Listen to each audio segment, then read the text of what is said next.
Let's welcome in Texas Republican Congressman Ron Paul. Congressman, thank you so much for taking the time to join us. You had an opportunity to hear what the president had to say. Do you agree or disagree with the choices being made this morning? Well, I can't agree with socialism. I mean, this is just more government. The idea that we can create wealth out of a printing press just doesn't make any sense to me. I think what we have here is a fleet of helicopters, and Ben Bernanke said that he could always re-inject credit into the market. But we're broke, we don't have real wealth, and this is all new credit, and we're going to guarantee everything. Everything.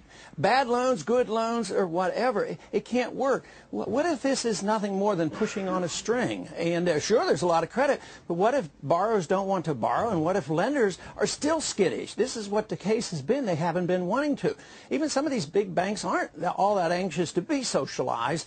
So it is a mess. I just can't believe for a minute that just creating credit out of thin air will solve the problem. This, to me, is a dollar crisis, and what we're doing here is guaranteeing the devaluation of the dollar. I was just going to say that because, you know, Congressman, you and I have talked about this on many occasions about what has been happening to the dollar, particularly over the past couple of years, and the fact that you're unhappy that consistently we appear to not truly be supporting a strong U.S. dollar. Let me ask you this. If, in fact, we are in the midst of a global recession and that the U.S. is at the forefront of turning things around and we do see the European Union cut rates aggressively, is there a chance that sort of de facto the dollar becomes stronger because we're at the forefront of this as opposed to us doing something that would truly restore confidence in the U.S. dollar? Well, they're looking at the wrong thing. If you look at the dollar in relationship to other weak currencies, they're all fiat currencies. So Europe is socialized and they run out debt. How can you say the dollar is strong because temporarily it goes up against the euro or whatever?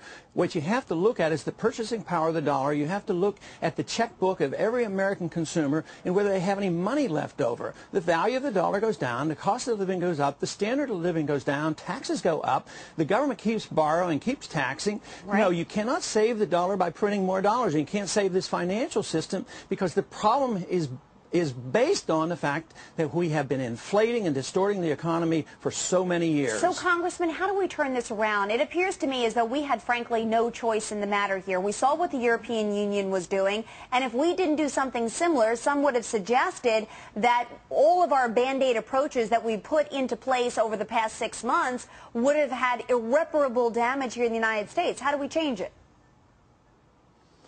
Well, you change it by allowing us to return to the marketplace. We shouldn't have the government dictating everything and all the guarantees and the loans and the inflation. You have to allow the liquidation of debt. You have to allow the market to set the prices. And what we're trying to do now is fix prices, keep prices of houses up and financial instruments up artificially. You know, getting illiquid assets, that means they're worthless, and the taxpayer has to buy these. This won't solve the problem.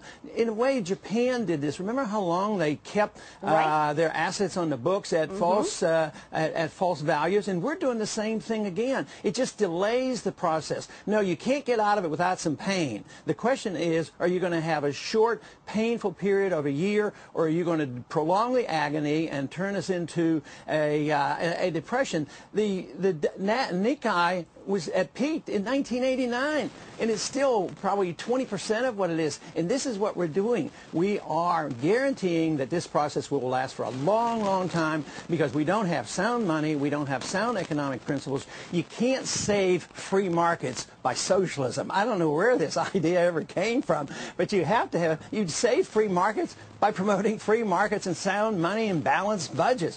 The whole reason why nobody wants to address the real problem of this is we're spending $1 trillion a year overseas running an empire, and it's coming to an end. This country is bankrupt, and we won't admit it.